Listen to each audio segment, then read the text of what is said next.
Hello and welcome to another anime lore and theory video. I'm Shergok, your host, and today we are going to take a closer look at characters who would be complimented by calling them dim-witted. But before we're going to take a closer look at any of this, let me quickly thank my Patreons for supporting this channel, as well as say thanks to all users of the YouTube thanks function for making one-time donations. And with that said, let's get to the topic at hand. Overlord is many things: a power fantasy, in a certain way a harem anime, an epic fantasy story, a masterpiece of world building, and a subversion of the entire isekai genre, told not from the perspective of a kind-hearted hero, but from that of a cold-blooded Machiavellian, yet sentimental inclined undead overlord.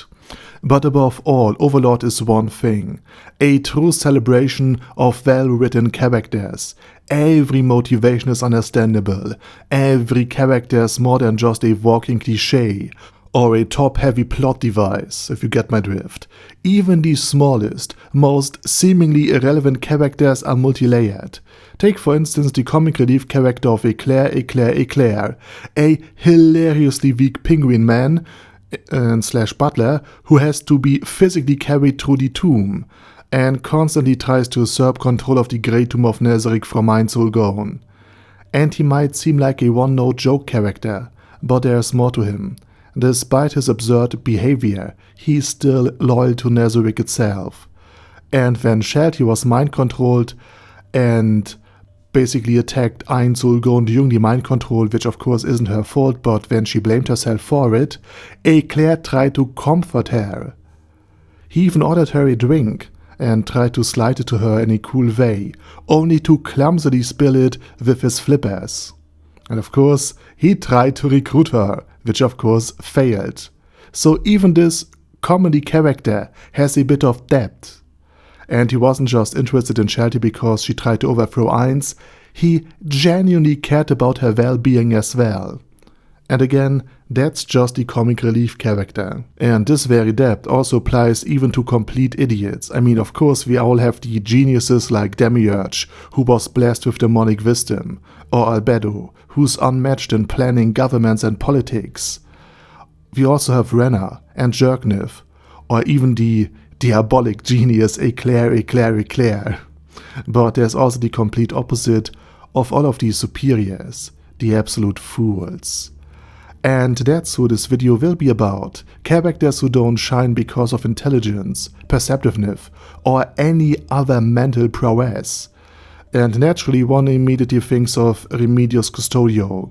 She's the leader of the Paladin Order of the Holy Kingdom, a prime example of min-maxing.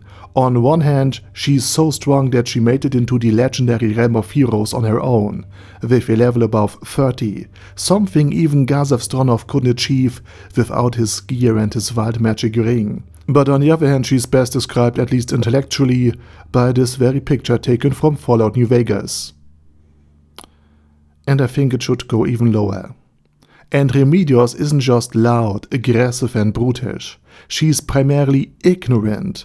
When Ainz explained that taking hostages gives them only value and makes the enemy only use them if they think that you value them as well. Remedios immediately made the same mistake again. She halted her entire army to rescue the hostages whose lives were threatened, thereby exposing that they actually cared about the hostages, and therefore confirming that yes, the enemy now has leverage over her. Only to then later explode in anger because she could not liberate the city, because an assault would be too risky for the hostages. And of course she had to do something about the hostages. They were under threat, but she couldn't save them. So she basically inflicted upon herself the same exact predicament Ainsul Gone just warned her about. And now she was mad, and had basically a small mental breakdown as well as a large outburst of anger because she was stuck. In other words, Remedios put herself in checkmate again, to a mistake she'd already made once. therefore endangering the lives of the hostages, her troops, and her country's civilians, all because of her fanaticism and belief that she must always do the right thing. Personally responsible for the suffering of her people, and holding herself personally responsible for the suffering of her people by the hand of the enemy, made it impossible for her to act rationally, pragmatically, or see things in nuance. She also took out her anger and frustration over her own mistakes on her own troops, especially on the weakest link, or rather the weakest person who just saved them by guiding the entire liberation army out of the Holy Kingdom. Nea Baraya, whom she treated with extreme unfairness and blaming her for things way outside of her own control. And the reason we relate to Nea Baraya so much is because Remedios is somebody we all know from work, from school, or some public office.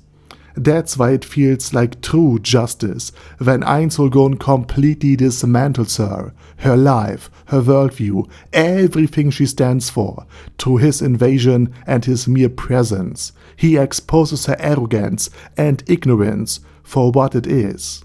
But at the same time, her fate is also tragic. Remedios is in a way a very, very tragic figure. Yes, she yells at his squire, and she had treated her badly.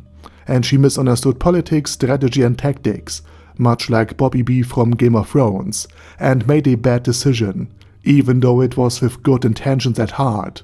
But she's also burdened with the fate and well-being of an entire country, stood against a demonic army that was overwhelmingly powerful, and a demon emperor who alone was stronger than her whole army. And she dedicated her life with unwavering loyalty to her queen, who really was a genuinely good person, and genuinely cared for her people. Even if Remedios could only see things in black and white, in just and unjust, she tried to focus on what she could do well, fighting. She would be the sword of her holy queen, and she would be the one who bring a good age to the people of the country. And even if she's not exactly a sympathetic character, we still see how a loyal paladin is betrayed, abandoned, written off as a nuisance, and ultimately discarded, along with her legacy, her country, and even her very own faith by the people she tried to protect. Everything is corrupted and replaced by the mad ravings of a squire, who now worships the undead Overlord, the very one who without her knowledge killed her parents, and invaded her country as an ally and superior of the demon emperor, and calls this worship of this demon justice. Meanwhile, this undead being has brought immeasurable suffering to her own land. So it's a very, very tragic tale indeed. But still, because of Remedios' very, very limited capability of self-reflecting, we still tend to root against her and for Nea Baraya. And that's it for the first part. And with that said, let me know what you think about Remedios, about her fate, about her, basically her behavior and her resistance to any form of learning and self-reflecting. Again, let me know it down in the comment section. And while you type, I say thank you very much for watching, thanks to all of my Patreons for supporting this channel, and as usual, I say my special thanks to Ada Daddy Ada, ASK, Bad Guy Yee, Bad Burrito 316, Beezer, Ben C, Brandon S, Brandon D, Chrissy, Crowley 0221, Sia, Crystal Prime, Dead Slime, Death is Mercy, Deathless Dragonlord, Demon Xenomorph 1987, Devin Downen, Ding Dong, Din Pep, Dragonlord Placidus Saxophone, Duckwagon, Dunkler Krieger, Dystopia, Dystopia II, Enigmatic Unicorn, Feral Shivan, Guy with That Head, Hector Marino, Hoss, Huster,